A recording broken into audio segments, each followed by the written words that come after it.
Olá, nesta aula hoje a gente vai aprender Data Analysis e vamos começar trabalhando com uma biblioteca chamada Pandas, que é uma biblioteca muito utilizada quando a gente está trabalhando com manipulação de dados ou quando a gente quer trabalhar com dados em diversos formatos, como arquivos em TXT ou planilhas de Excel.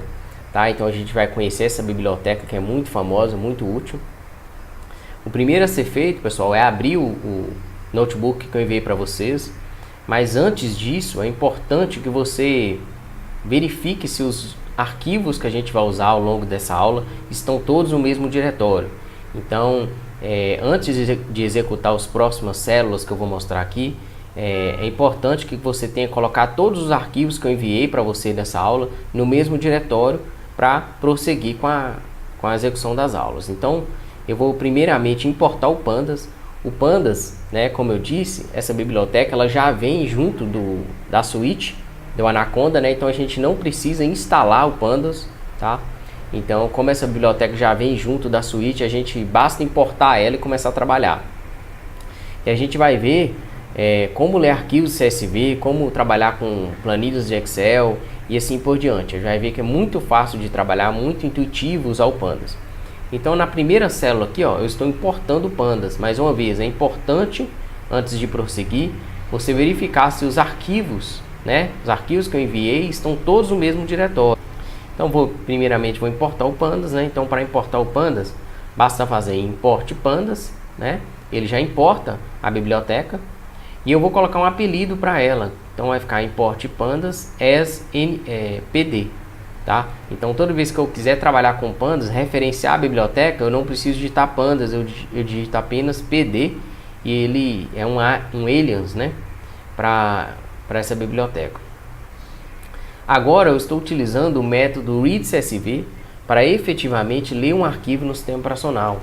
Então eu vou ler um arquivo .csv, né, da extensão CSV, eu vou ler esse arquivo com o método readCSV. Tá? Esse arquivo ele já está no meu diretório, né? No mesmo diretório onde está o meu script ME Data Analysis 1. Então esse arquivo já está lá, tá? E o que contém nesse arquivo? Ele é um arquivo CSV e ele contém dados de imóveis. Dados de imóvel, um dataset, né? Um conjunto de dados de informações de imóveis, onde tem preço do imóvel, condição do imóvel, quantidade de quartos, quantidade de banheiros e assim por diante. E eu vou ler esse arquivo do sistema operacional usando o Pandas. Então, para isso eu uso pd.readCSV, o método, ou seja, leio um arquivo CSV, eu informo o arquivo do CSV, como ele está no mesmo diretório do meu script, do meu notebook, eu não tenho que informar o caminho desse arquivo aqui, né? Mas caso eles tivessem um outro caminho, eu poderia informar, né, o caminho diretamente aqui, o caminho literal do arquivo, tá? Como ele está no mesmo diretório, para ficar fácil, eu não preciso passar o caminho dele, passo apenas o nome do arquivo completo, né? Arquivo.csv, e falo que o separador que o Pandas vai utilizar para identificar as colunas é do tipo vírgula, tá? Então coloca esse parâmetro aqui, ó, sep é igual a vírgula. Então, só fazendo isso, só executando essa célula, eu já consigo ler um arquivo CSV do sistema operacional, beleza? Esse método readCSV é um método que contém muitas opções. Então, se a gente quiser conhecer todas as opções ou se quiser ler o arquivo de uma forma diferente, basta informar os parâmetros aqui, né? Colocar vírgula e informar os parâmetros e assim por diante. E quais são os parâmetros? Se você quiser visualizar os parâmetros, você posiciona o cursor do mouse aqui dentro dos parênteses aqui do readCSV, né? Qualquer lugar aqui, dá um Shift Tab. Pressiona Shift Tab e ele te mostra os parâmetros do método readCSV. Então é bem útil você ver que tem diversos parâmetros ali que podem ser usados. Por hora a gente não vai utilizar nenhum desses, né? A forma padrão já é suficiente. Então vou executar aqui, ele já leu, né? Agora eu vou imprimir o tipo dessa variável que eu criei. Eu criei uma variável chamada dataset, né? Coloquei o nome nela de dataset. E ao executar o type dataset, a gente vê que a gente tem um objeto do tipo DataFrame, tá? A gente tem um objeto do tipo DataFrame, que é um objeto nativo do Pandas. Então, agora a gente tem um objeto em memória do tipo DataFrame, que é onde a gente vai manipular esse objeto em memória. Só que esse objeto, eu coloquei um nome nele, né? Essa variável, eu coloquei o nome de dataset. eu poderia colocar qualquer nome, né? Poderia colocar qualquer nome aqui, não tem problema nenhum, poderia ser variável, né? Poderia ser qualquer coisa. Um outro método muito importante é o método info, que é muito usado quando a gente lê, né, o arquivo, quando a gente lê o nosso arquivo lá, cria o nosso data frame, né? Então o método info ele imprime algumas informações importantes do data frame. Então vamos lá, dataset.info, né? Usando o método info, e olha que legal. Ele me mostra aqui, ó, algumas informações úteis para mim que estou trabalhando com a base de dados. Então eu consigo ver que meu data frame tem, ó, 3,5 MB de memória, está ocupando 3,5 MB de memória, né? Eu consigo ver todas as colunas do meu arquivo, né, do meu data frame, tá? Então a gente vê aqui que tem diversas colunas ao todo. São quantas colunas aqui? São 21 colunas, né? Ele me mostra um total de 21 colunas. Ele me mostra o tipo dessas colunas, né? Então é bem útil esse método, bem bacana para a gente visualizar o data frame, método info. E aqui, pessoal, eu quero mostrar para vocês um mapeamento de SQL para pandas. Então é muito comum quando você está começando a trabalhar com pandas, começando a estudar essa biblioteca, você querer fazer essa analogia entre pandas e SQL, principalmente para quem trabalha com SQL, já tem uma experiência com essa linguagem, né? Quem trabalha diretamente com banco de dados e assim por diante. Desenvolvedores, DBAs, né? Pessoas que trabalham muito com SQL costumam fazer essa analogia. E existe uma certa analogia, né? A gente trabalhar com SQL e trabalhar com a biblioteca Pandas para manipular arquivos de diversas fontes. Então olha só, aqui ó, na primeira linha, né, nessa coluna SQL, eu tenho a coluna SQL, eu tenho a coluna Pandas e tem a descrição disso. Então se eu fosse, por exemplo, buscar retornar todos os registros de uma tabela chamada house, eu poderia fazer no SQL, né, select asterisco from house, né? Se eu tivesse lido, né, meu arquivo CSV, por exemplo, né, ou Excel com pandas, né, e eu imaginar que eu coloquei dentro da variável dataset, como eu fiz aqui, né, basta eu digitar dataset e executar, eu já consigo retornar todos os registros, né, do meu data frame, no caso do pandas. Se isso fosse uma tabela, select asterisco from tabela no SQL, a gente teria o mesmo retorno, tá? Então uma forma de retornar todos os registros, né, num banco de dados seria esse comando, e usando o pandas seria simplesmente chamar a variável dataset.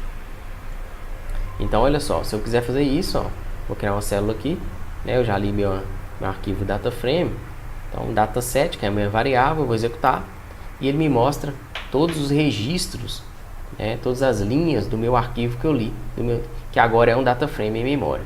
Então essa é a analogia, né?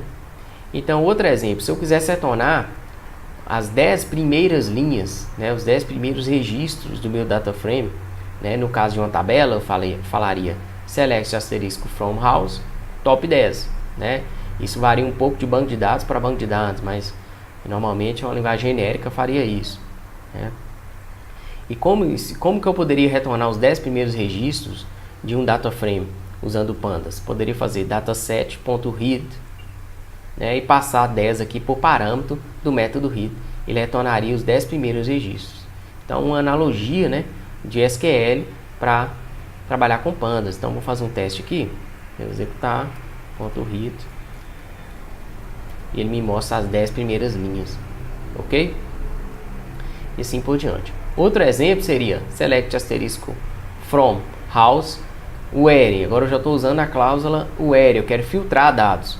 Bedrooms é igual a 3, ou seja, eu quero filtrar todas as casas que tem quartos iguais a 3, quantidade de quartos iguais a 3. Para eu fazer a mesma coisa com pandas, com um data frame, eu faria dataset.lock, que é a função que a gente usa para selecionar dados, para consultar dados. Falava dataset, entre colchetes, bedrooms igual a 3, ele me retornaria os imóveis com quartos, com 3 quartos, né? Então seria a analogia a usar. Então a gente vai ver esses exemplos aqui ao longo da aula. O método distinct, quando eu estou trabalhando com SQL, me retorna as linhas únicas, né? As linhas únicas de uma determinada coluna. Então se eu fizer select distinct id from house, eu teria os registros únicos da tabela house, né, da coluna ID. Então, se eu quiser fazer a mesma coisa com pandas, você vai ver que é mais fácil ainda, né, menos linha de código, né? Eu faria dataset.id.unique. O método unique me retornaria os imóveis únicos da base de dados do meu data frame. E para eu contar, né, select count asterisco from house, transcrevendo isso por pandas, né, quisesse fazer isso usando pandas, seria dataset.count. Ele me retorna a contagem de todos os registros do meu data frame. Muito legal. Vamos lá. Então aqui eu coloquei aqui o que a gente viu lá em cima, né, que é retornar todos os registros do data frame. Ao executar aqui, ele me mostra todos os registros do data frame, tá vendo? Todas as colunas do meu data frame. Vamos passar. Agora, retornar os 10 primeiros registros, né? Então, usando o método read, que eu já mostrei antes. E agora, eu quero retornar os imóveis com 3/4. Então, dataset.lock. Dataset, novamente, abre o colchete aqui, né? O lock espera uma expressão.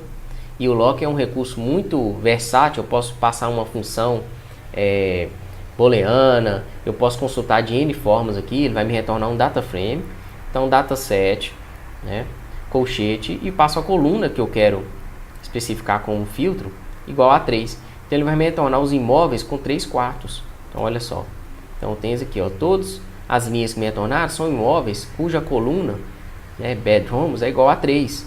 Então olha só, tem informações aqui do imóvel, né, preço, diversas características do imóvel aqui e data, né, preço está aqui, e perceba que todas as linhas agora tem número de quartos igual a 3. Por quê? Porque eu filtrei aqui com o método lock, tá? Perceba, pessoal, que eu não estou alterando o conteúdo da minha variável dataset. Eu estou apenas visualizando os dados, beleza? Agora, eu imagino que eu quero retornar os imóveis únicos da base. Então, tem uma coluna ID, que é um código de cada imóvel. E para isso, eu poderia fazer dataset.id, né? E aí eu acessaria todas as colunas, as linhas da coluna ID. .unique, ele vai me retornar os registros únicos dessa coluna. Então, ó, dataset.id.unique, ele me mostra os registros únicos dessa coluna. Porém, a célula do Jupyter Notebook, ela esconde aqui, quando eu tenho muitos dados, né, como esse comando me retornaria muitas linhas, né, o Jupyter Notebook exibe apenas algumas, esconde o resto aqui para mim. Então, caso eu queira visualizar efetivamente todas essas linhas, eu teria que usar um outro comando para tirar essa proteção aqui do Jupyter. Então, se eu quisesse fazer a mesma coisa no caso de número de quartos, né? Então, dataset.bedrooms.unique, chamei o nome da coluna, .unique. Ao executar, ele me mostra aqui também um vetor, né? Um array de valores únicos, né? Você pode perceber que tem valor 3 ponto, 2 ponto, 4, são números de quartos do meu dataset, do meu data frame, né, da coluna bedrooms únicas. Então a gente vê que tem dados aqui que são none, ou seja, valores nulos, né, 1, 6, 11, 9, 30, 10 até 33. Tá? Então a gente consegue ver os valores únicos por coluna. O Pandas já dá esse cálculo para mim muito facilmente. Se eu quiser fazer a mesma coisa agora com a coluna bathrooms, que é número de banheiros, né? Agora imagina que eu quero calcular a média desses dados. Então eu tenho aqui, ó, vou criar uma outra célula, dataset.bathrooms, né? E ao executar aqui, ó, vou imprimir as 10 primeiras linhas. Eu tenho o número de quartos, né? O número de banheiros. Tem o número de banheiros dos meus imóveis, né? Para cada imóvel. Então tem a coluna bathrooms. Então olha só, eu tenho 1, 2.25 assim por diante. Eu imprimi aqui apenas as 10 primeiras. Se eu quiser obter a média dessa coluna como um todo, eu poderia usar o atributo min, que ele me retornaria a média dessa coluna. Então a média dessa coluna seria 2.11. Agora imagine que eu quero retornar a contagem de todos os registros por colunas. Então para isso eu faço dataset.count, né, um método muito interessante que ele me mostra a quantidade de linhas que eu tenho por colunas do meu data frame. Então dataset.count ele me mostra, ó, que eu tenho 21.000 linhas na coluna ID, 21.000 linhas na coluna data, preço, número de quartos e assim por diante. Então, bem útil esse método, né? Eu também posso querer o nome, descobrir o nome das colunas do meu data frame. Então, para isso eu uso o atributo columns do meu dataset.columns. Ele me mostra o nome das colunas, muito tranquilo. Outro método muito útil e muito usado é o método describe, que é um método que me mostra as informações estatísticas da base de dados. Então, ao executar, olha só o que esse método me traz. Ele me traz a contagem de linhas por colunas, ele me mostra a média por coluna, o desvio padrão daquela coluna. Então é muito útil esse método, tá? Então olha só, eu tenho aqui a quantidade média da coluna price, eu tenho a quantidade média, né, do número de quartos, número de banheiros, eu tenho o desvio padrão disso, o valor mínimo, né, eu tenho os quartis 25%, 50% e 75% e valores máximos, né? Então esse método é até interessante para a gente ver talvez outliers. Por exemplo, a gente pode ver aqui, ó, que o valor máximo da coluna bedrooms, que está aqui, onde eu estou com o mouse, o número de quartos é igual a 33, né? E será que isso seria um outlier? Será que é um valor que está discrepante ou é um erro que veio um dado errado que está no nosso dataset, no nosso data frame? Não sei. Então, você consegue ter uma visão aqui, né, básica, uma visão estatística da base de dados, já é um insight, pode ser talvez um insight. Então, o valor mínimo a gente vê que tem valores iguais a zero, né? Então, será que isso aqui poderia ser um problema, né? Imagina que a gente tem imóveis que não tem quartos, pode acontecer. Ou não, pode ser que isso aqui poderia ser um erro. Então, um método muito simples, mas que dá informações úteis. Lembrando que ao executar o describe, pessoal, por padrão, as colunas que não são numéricas, elas são excluídas dessa visualização. Então ele executa o describe, ele traz essas informações estatísticas apenas de colunas numéricas. Agora a gente vai avançar e vai começar a fazer queries no nosso data frame, assim como a gente está acostumado a fazer com SQL ou com qualquer outra linguagem. Então imagine que eu quero listar os imóveis com 3 quartos e com banheiros maiores iguais a 2. Né? Eu poderia usar o método lock e passar filtros para o método lock para eu visualizar esses dados. Então olha só, dataset.lock, dataset bedrooms é igual a 3 e dataset bathrooms é maior que 2. Então, ou seja, eu estou filtrando, né? Estou usando o lock para selecionar os dados para mim e estou passando um filtro aqui, ó, dentro do lock, né? E esse filtro que eu estou passando, ele tem duas condições, que é número de quartos igual a 3 e, tá vendo o operador aqui, o i comercial, número de banheiros maiores que 2. Então, ao executar, ele me mostra essas informações aqui, ó, números de quartos iguais a 3 e com banheiros maior que 2. Tem uma fração aqui no número de banheiros, é uma coisa da base mesmo, é um cálculo dessa base de dados. Então olha que interessante, né? Eu tenho aqui toda essa filtragem, eu poderia criar talvez um outro data frame a partir desse data frame, né? Eu poderia, por exemplo, isso pode ser útil que eu queira analisar somente esses dados desse filtro, eu queira trabalhar somente com esses dados, eu poderia, por exemplo, criar um outro data frame aqui, né? Data frame sub, sei lá, igual, e eu poderia trabalhar com esse data frame. Então, ou seja, eu faria uma subamostragem do meu dado. Então, bem interessante, né? Então aqui apenas visualizei o dado, ou seja, é como se eu tivesse lá dado um select na minha tabela de banco de dados, por exemplo, e usado a cláusula where. Agora, eu quero a quantidade de imóveis com quartos iguais a 4. Né? Como que eu faço isso? Eu poderia usar o método lock ou não. Eu poderia fazer dataset, olha só, dataset, abrir um colchete aqui, ó, e falar dataset bedrooms igual a 4 e fechar esse colchete aqui, né, fechar essa condição aqui que eu passei e usar, depois colocar o método count no final. Ao fazer isso, pessoal, eu estou criando um data frame em memória, estou selecionando meu próprio data frame em memória, que dá o mesmo resultado de usar o lock a princípio. Então eu poderia fazer dataset, colchete, dataset de novo, né? Chamar minha coluna aqui. Então eu quero imóveis iguais a 4, com 4 quartos, né? Bedrooms igual a 4. E depois disso eu usava o método count, que é um método que aceita contagem de data frames ou séries. E ele vai me mostrar essa informação. Então olha só, eu tenho aqui, ó, dataset, né? Com imóveis de quartos igual a 4. E por final eu coloquei o método count aqui para contar a quantidade de linhas desse sub-data frame. Ou seja, o data frame apenas com imóveis com quartos igual a 4, com a quantidade de quartos iguais a 4. Então, olha que legal. Agora eu posso usar um outro método, que é um método chamado Short Values, que ele é usado para ordenar os meus dados em memória. Então, veja quanto isso pode ser interessante, né? Quando a gente está trabalhando com Excel, é muito fácil ordenar uma coluna, né? Quando a gente está trabalhando com SQL, a gente pode usar o Order By.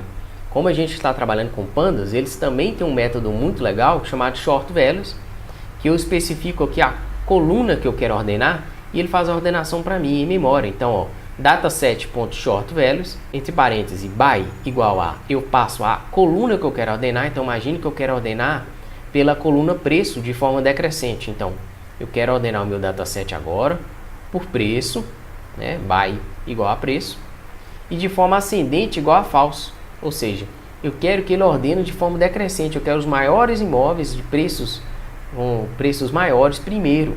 Então, ascendente igual a falso, tá? Só passar esse parâmetro aqui, né? Ascending igual a falso, e passar o nome da coluna. Ele vai fazer essa ordenação em memória para mim.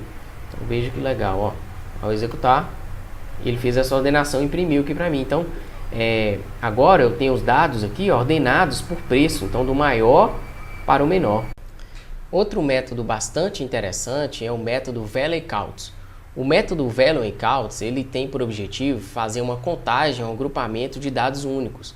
Então, se eu quiser descobrir a quantidade de imóveis, né, de imóveis com quartos igual a 3, a contagem disso automática, ou seja, eu quero agrupar todos os imóveis com tamanhos de quartos igual a 3 ou 4, assim por diante, eu poderia usar o dataset.bedrooms.valueCounts. O método ValueCounts ele vai fazer essa contagem, esse agrupamento por valores únicos para mim. Então, ao executar o comando, olha que interessante que a gente tem aqui, né? A gente tem a contagem de imóveis que tem quartos igual a 3, número de quartos igual a 3. Contagem de imóveis que tem número de quartos igual a 4 e assim por diante, né? Então, ele fez um agrupamento, uma contagem, um agrupamento de imóveis por valores únicos da coluna Bedrooms. Então, esse método ValueCounts é muito interessante, muito útil. Eu poderia fazer a mesma coisa apenas mudando aqui, ó, a coluna Bedrooms, ou seja, eu quero agrupar os valores únicos e contar os valores únicos por número de banheiros do meu dataset, do meu data frame. Então, olha que legal, ele me mostra aqui, ó. Agora a gente vai ver um recurso muito útil, que é usar o método Merge. O método Merge é utilizado para a gente fazer a união de um ou mais data frames. O método Merge é utilizado para fazer a união de 2 ou mais data frames. Então, a gente pode fazer a união de data frames, né? E assim, um exemplo que eu vou mostrar aqui é muito semelhante quando a gente está trabalhando com SQL, onde a gente quer fazer a união de uma ou mais tabelas, né? De 2 ou mais tabelas. Então, a gente pode usar o método Merge para fazer essa união para a gente de mais de um data frames. Então, eu vou fazer um exemplo aqui, a gente vai ver que eu vou ler um arquivo no sistema operacional, né? Assim como a gente fez na primeira vez com o nosso dataset de imóveis, eu vou ler um outro arquivo no sistema operacional. Nesse caso aqui agora é um arquivo, um dataset da Olist, que é um dataset de vendas, né? Pedidos de vendas. Então a gente tem informações de vendas dentro desse arquivo. E eu vou passar esse arquivo aqui por parâmetro para o método WITSSV. Vou ler esse arquivo, vou colocar ele, né? Vou ler esse arquivo em memória e vou chamar meu data frame de orders, ou seja, pedidos. E aqui eu estou informando o nome do arquivo, pessoal, para o método readsSV.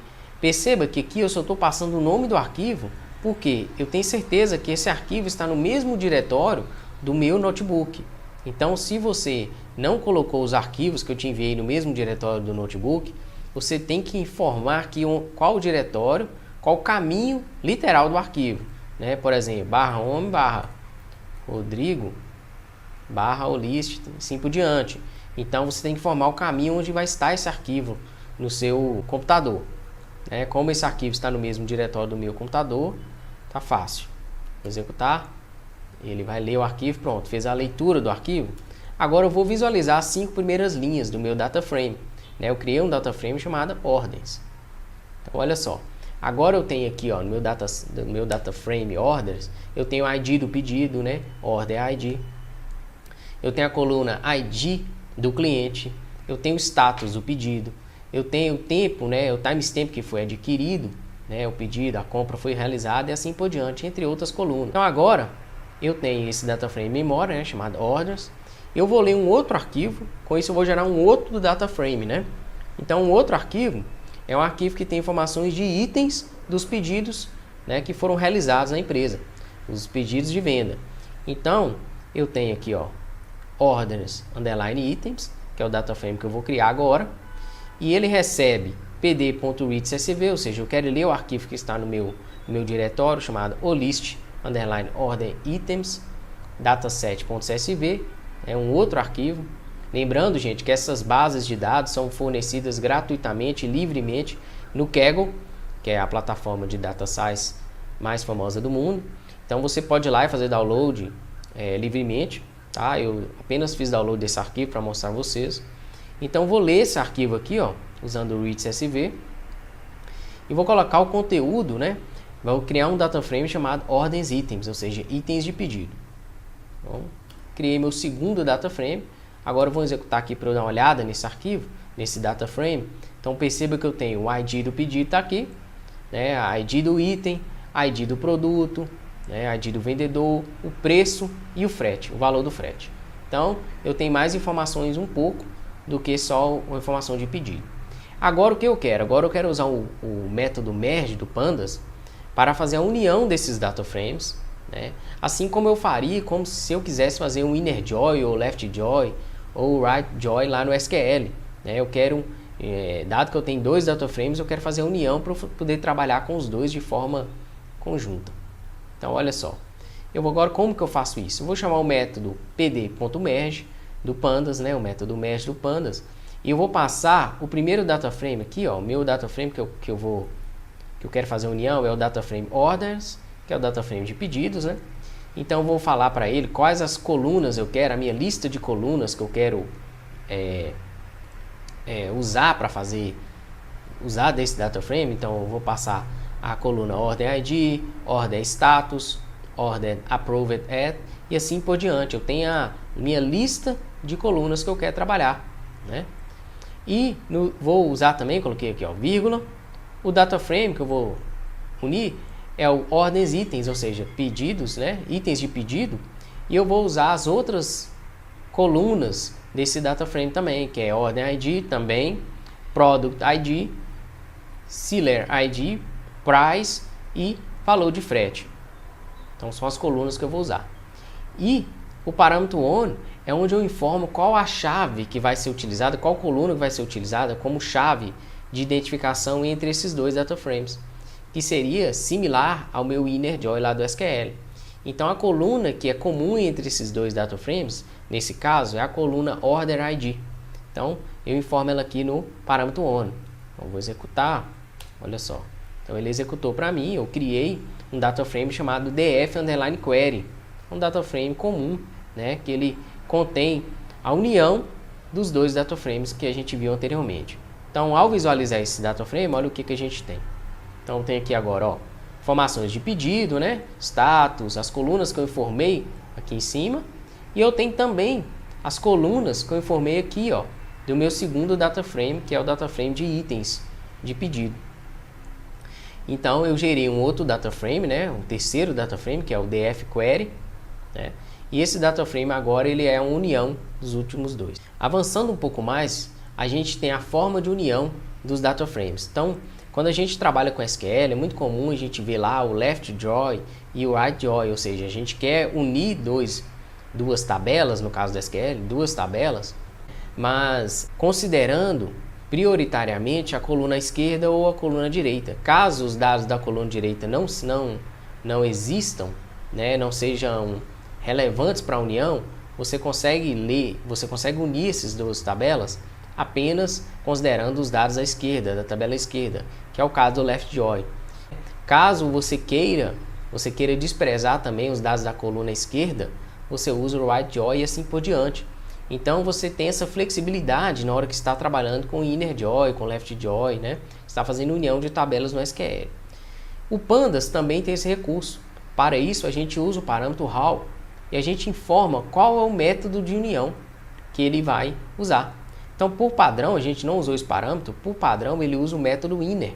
Significa que os dois dataframes, né, eles com chaves iguais, eles vão ser usados para fazer a união das tabelas, das dataframes.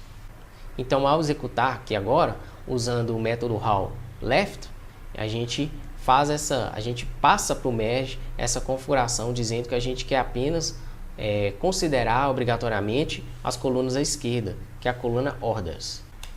Ao visualizar o resultado, eu tenho um dataframe, né, dfQuery, que ele foi criado e o método de união foi o método tipo leftJoin, ou seja, né, eu passei aqui o how igual a left. Para fazer o meu rightJoin, basta usar o método how e informar que o rightJoin, né, vai ser usado. Então, olha só, pessoal, a única diferença aqui é que o parâmetro how, né, eu informei o right, ou seja, eu quero que a forma de união esteja considerando a tabela à direita. E qual é a minha tabela à direita? A tabela à direita, meu dataframe à direita, é o dataframe ordens itens. E meu dataframe à esquerda é o dataframe ordens, que é o primeiro aqui. Então agora eu quero fazer a união do tipo rightJoin, né? Muito comum lá no SQL. Então para isso eu uso o parâmetro howRight. E ok. Agora vamos visualizar o dataframe. Então ele foi criado levando em consideração o método de união right. Outro recurso muito importante é a gente olhar aqui, ó. Se você consultar um parâmetro do mesh, que é muito interessante, basta você dar um Shift Tab aqui e ele te mostra um parâmetro qual você consegue informar nomes de chaves diferentes na tabela esquerda ou na tabela direita. No caso no dataframe, né? No dataframe à direita ou no dataframe à esquerda que você está fazendo a união. Então imagine que eu tenho uma chave diferente no meu dataframe à direita, que é no caso do ordens itens. Imagine que a chave de união não é, nesse caso, a ordem ID. Imagine que a chave de união poderia ser uma outra tabela, ser uma outra coluna, por exemplo, o ID do pedido. Então, para isso, ainda assim eu conseguiria fazer união, basta eu informar aqui, ó, colocar o parâmetro right, né, usar o parâmetro aqui, ó, write on, e informar o nome da minha chave. Então, seria write underline on, e imagine que o nome da minha chave nesse dataframe chama-se ID underline pedido, né? Pronto, agora eu informei a chave que vai ser usada para ligar com a chave do outro dataframe, do dataframe à esquerda. Imagina que o meu dataframe ordens itens, a chave chama ID pedido ao invés de ordem ID que está aqui. Então eu posso informar que a chave desse dataframe, que no caso é o dataframe à direita na união, é uma chave diferenciada, é uma chave com outro nome. Então só tirar esse parâmetro aqui on, né, e deixar o parâmetro write on e informar o nome da chave caso ela seja diferente. Beleza?